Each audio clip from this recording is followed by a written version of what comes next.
Assalamualaikum semuanya. Saya Konita Mujahida akan menjelaskan materi kita mengenai makhluk hidup. Apa sih makhluk hidup itu?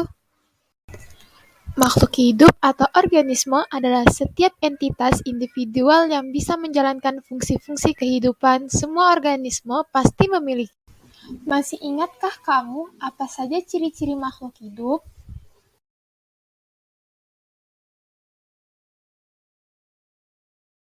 6 ciri-ciri makhluk hidup. Yang pertama, bergerak. Kedua, bernapas. Ketiga, berkembang biak. Keempat, tumbuh. Kelima, makan. Keenam, peka terhadap rangsangan.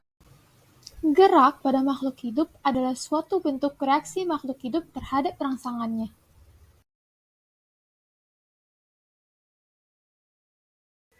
Bernapas adalah proses menghirup dan mengeluarkan.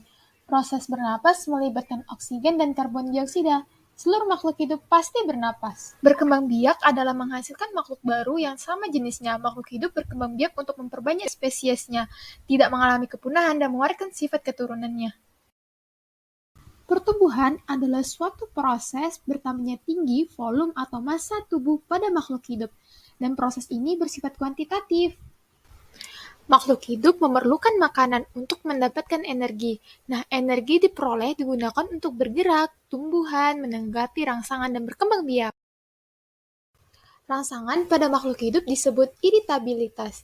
Secara sederhana, iritabilitas adalah kemampuan makhluk hidup untuk menanggapi rangsangan.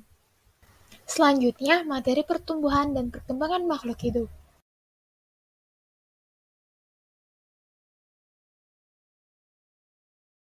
Apa sih pertumbuhan dan perkembangan makhluk hidup itu?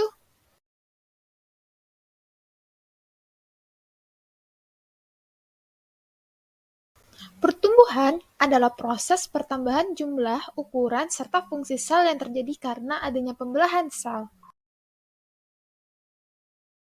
Nah, sedangkan perkembangan adalah proses menuju kedewasaan atau kematangan pada selnya.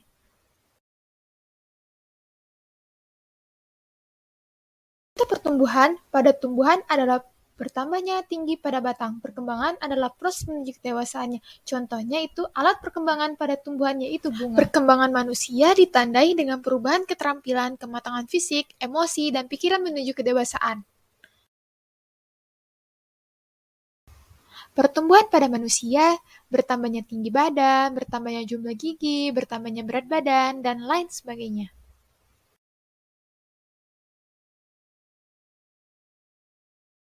Terima kasih teman-teman semua. Sampai jumpa lagi. Assalamualaikum warahmatullahi wabarakatuh.